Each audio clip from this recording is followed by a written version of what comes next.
महाराष्ट्रातील आमच्या सर्व इयत्ता चौथीमध्ये सातवीमध्ये शिक्षण घेणाऱ्या विद्यार्थी बालमित्रांचं तसेच त्यांच्या पालकांचं या व्हिडिओमध्ये मी सहर्ष स्वागत करतो। पालकांनी हा व्हिडिओ काळजीपूर्वक बघायचा आहे। का बघायचा आहे तर 26 एप्रिलला आपल्या मुलाची परीक्षा होणार आहे, त्यांच्यासोबत आपली ही परीक्षा आहे, तर कशी हे काळजीपूर्वक समजून घ्या। कारण आपला विद्यार्थी त्याच्या शैक्षणिक प्रवासातील पहिली स्पर्धा परीक्षा देत आहे आणि त्याचं शैक्षणिक आयुष्य सुकर झालं पाहिजे। तर आपल्याला काय काय गोष्टी समजून घेणं गरजेचे आहेत त्या काळजीपूर्वक या व्हिडिओमध्ये बघा की आपल्याला MSCE ने शाळा लॉगिनला प्रवेश पत्र उपलब्ध करून दिलेले आहेत। आता बरेचसे पालक कमेंट करतील की सर आम्ही हॉल तिकीट डाउनलोड कसं करायचं। पालकांना विनंती आहे की तुम्हाला हॉल तिकीट डाउनलोड करायचंच नाहीये। तुमचा विद्यार्थी तुमचं मूल ज्या शाळेमध्ये शिक्षण घेत आहे त्या शाळेच्या लॉगिनला हॉल तिकीट डाउनलोड करता येतं आणि त्याच शाळेला ते डाउनलोड करता येतं। वैयक्तिक पालकांना डाउनलोड करता येत नाही, ही गोष्ट काळजीपूर्वक लक्षात ठेवा। त्यानंतर जे हॉल तिकीट डाउनलोड केलेलं असतं त्या हॉल तिकीटवरती त्या शाळेच्या मुख्याध्यापकांचा सही सिक्का केलेला असतो, तरच विद्यार्थ्यांना परीक्षा देण्यासाठी प्रवेश मिळणार आहे। ही गोष्ट सुद्धा तिथे काळजीपूर्वक लक्षात ठेवा। प्रवेश पत्र ही शाळेकडूनच मिळणार आहे, त्यामुळे पालकांनी ती चिंता करायची नाही की माझ्या मुलाचं हॉल तिकीट मी डाउनलोड कसे करू किंवा शिष्यवृत्तीचे हॉल तिकीट डाउनलोड कसे करायचे हे अवांतर व्हिडिओ बघण्याची तुम्हाला काही एक पालक म्हणून आवश्यकता नाहीये। तर हॉल तिकीट तुमच्या घरी आलं असेल किंवा येणार असेल, 26 एप्रिलला परीक्षा आहे, त्या अगोदर तुमच्या मुलाच्या हातात हॉल तिकीट असणं एवढी फक्त आपली जबाबदारी आहे। त्यासाठी आपण शाळेला मागणी करू शकतो। शाळा सुद्धा नक्कीच त्यांचे हॉल तिकीट डाउनलोड करून त्यांना देणार आहे। यावरती काय काय बघायचं आहे तर सगळ्यात महत्त्वाची गोष्ट आपल्या मुलाचं नाव म्हणजे विद्यार्थ्याचं नाव योग्य आहे का हे चेक करायचं आहे। त्यानंतर त्याचं जेंडर जे आहे ते चेक करायचं आहे, कॅटेगरी आहे। त्यानंतर आपलं मूल ज्या शाळेमध्ये शिकत आहे त्या शाळेचं बोर्ड CBSE आहे का म्हणजे NCERT आहे का स्टेट बोर्ड आहे का ते सुद्धा चेक करायचं आहे। विद्यार्थी ग्रामीण मधून आहे की शहरी मधून आहे ते सुद्धा आपण चेक करू शकतो। शक्यतोवर शाळा या माहिती चुकू देत नाही, पण नजर चुकीने होऊ शकतात, जाणीवपूर्वक नाही। इथे त्या आपल्या मुलाचा सीट नंबर दिलेला आहे उजव्या कोपऱ्यामध्ये, तो त्याला 1-2 वेळेस वाचायला सांगा। हा सीट नंबर खूप महत्त्वाचा आहे, त्यामुळे तो वाचायला सांगा। त्यानंतर इथे सेंटर कोड आहे, त्यानंतर मीडियम दिलेला आहे, विद्यार्थ्याची जन्मतारीख आहे, विद्यार्थी जर दिव्यांग असेल तर त्याला लेखनिकाची गरज आहे का, या गोष्टी इथे राईट साईडला हॉल तिकीटवरती दिलेल्या असतात।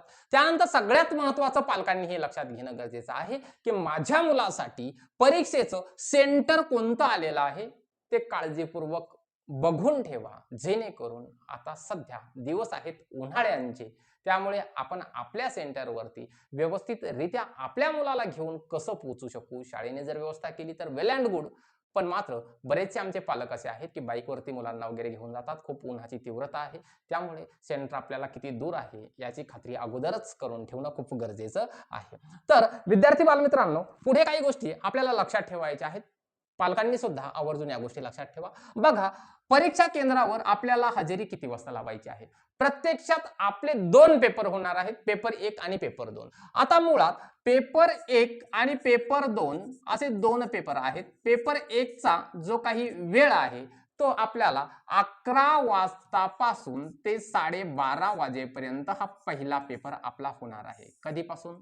11 वाजल्यापासून 12:30 पर्यंत। मग आपण हा विचार करायचा का की मी 11 वाजता सेंटरवर जाईन? अजिबात तशी चूक करायची नाही। तुम्हाला सेंटरवर 10 वाजता उपस्थित राहायचं आहे आणि तिथली शाळा ज्या सेंटरवर तुमचा नंबर आलेला आहे ते पर्यवेक्षक किंवा तिथले कर्मचारी तुमच्या पाल्याला 10:30 वाजता काय करणार आहे?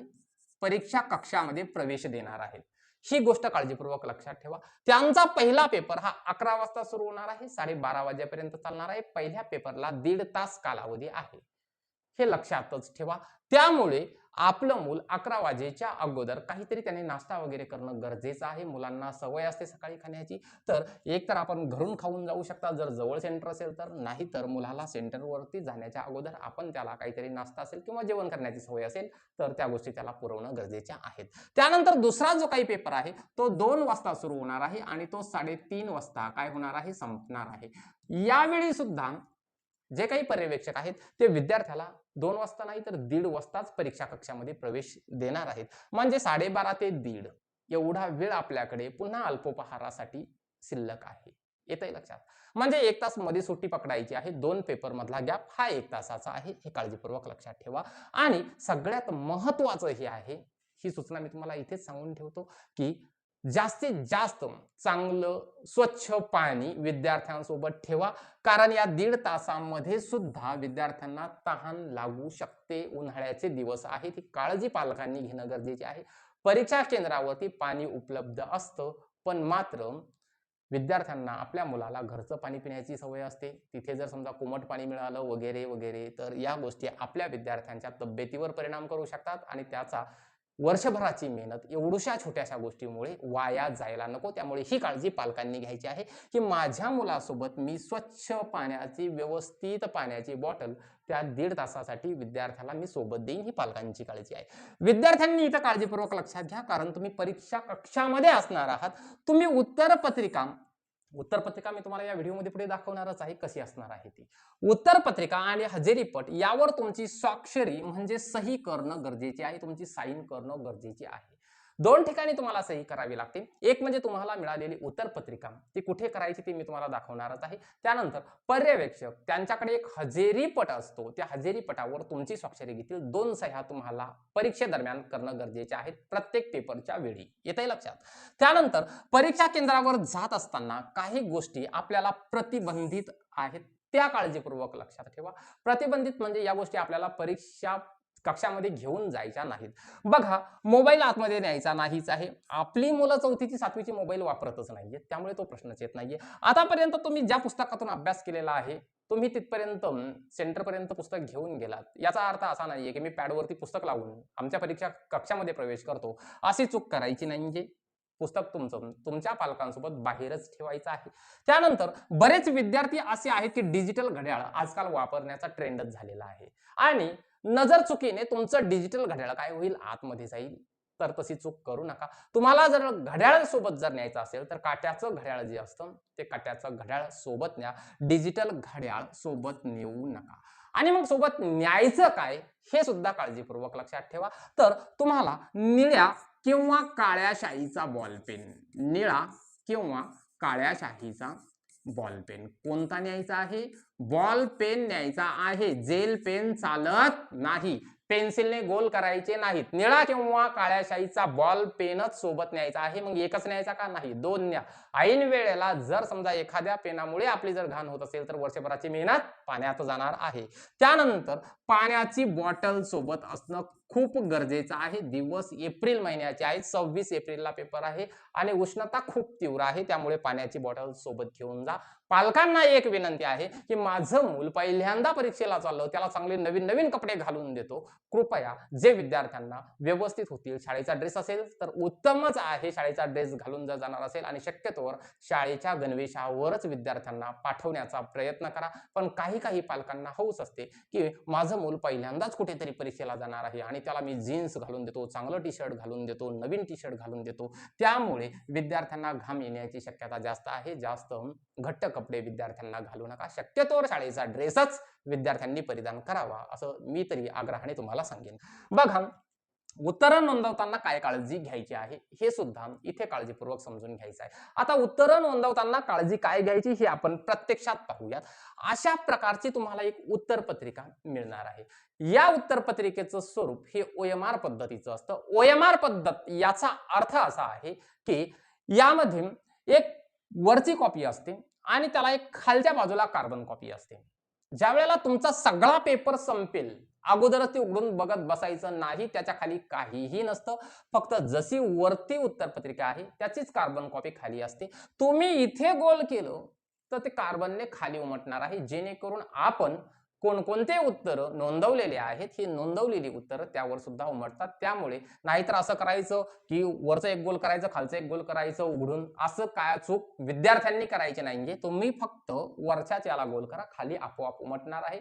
आणि जोपर्यंत तुमचा वेळ संपणार नाही, पर्यवेक्षक सांगणार नाहीत, तोपर्यंत त्या खालच्या कार्बन कॉपीचं काहीही करायचं नाहीये. ज्या वेळेला तुमचे पर्यवेक्षक सूचना देतील त्याच वेळेला ती जी कार्बन कॉपी आहे ती कट करून आपण आपल्या सोबत घेऊन येऊ शकतो. मूळ प्रत जी आहे ती पर्यवेक्षकांकडे आपल्याला जमा करणं हे बंधनकारक असतं.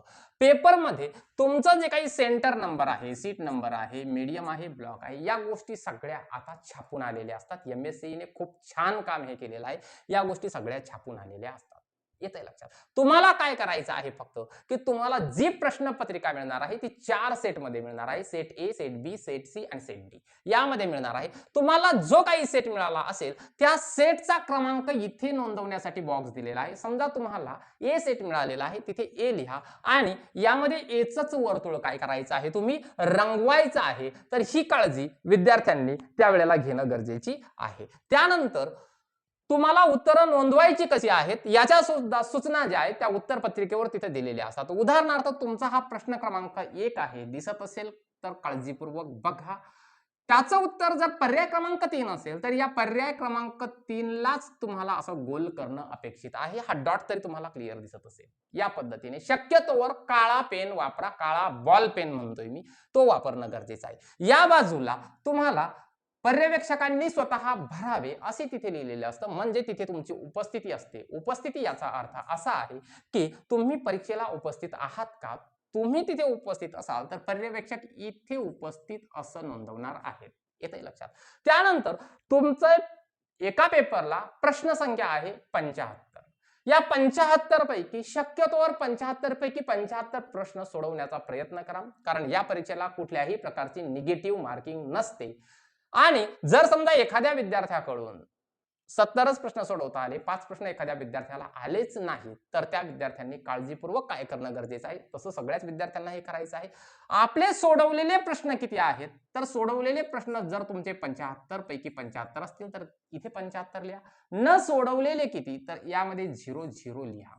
म्हणजे तुम्ही किती प्रश्न सोडवलेले आहेत, तर 75 पैकी 75 प्रश्न सोडवलेले आहेत. शक्यतोवर 75 पैकी 75 प्रश्न पूर्णपणाने सोडवाच. आणि जर एखाद्या विद्यार्थ्यांनी 74च प्रश्न सोडवले तर तो लिहिणार 74 सोडवलेले प्रश्न, न सोडवलेले प्रश्न 0-1. या पद्धतीने तुम्ही तिथे नोंद करायची आहे. त्यानंतर इथे तुमची स्वाक्षरी आहे पेपरवरती. इथे ज्या पद्धतीने तुमची स्वाक्षरी तुम्ही फॉर्म भरताना केलेली आहे त्या पद्धतीने तुमची स्वाक्षरी करणं गरजेची आहे. इथे लक्षात. समोर जे आहे ते पर्यवेक्षकांचे नाव आणि स्वाक्षरी आहे, तिथे आपण काहीही करायचं नाही. इथे तुमची जिथे विद्यार्थ्याची स्वाक्षरी आहे तिथेच विद्यार्थ्यांची स्वाक्षरी करणं अपेक्षित आहे. म्हणून परीक्षेला जात असताना आपण काळा बॉल पेन घेऊन जाणं गरजेचं आहे. भरपूर पाणी आपल्यासोबत असणं गरजेचं आहे. मोबाईल सोबत न्यायचा नाही, पुस्तक सोबत न्यायचं नाही, डिजिटल वॉच जी आहे ती सोबत न्यायची नाही आणि शक्यतोवर शाळेचा गणवेश घालून आपण जाणं अपेक्षित आहे. आणि पालकांनी अजूनही 26 एप्रिल पर्यंत वेळ आहे, तोपर्यंत विद्यार्थ्यांचा जास्तीत जास्त प्रश्नांचा सराव कसा होईल याकडे लक्ष देणं गरजेचं आहे.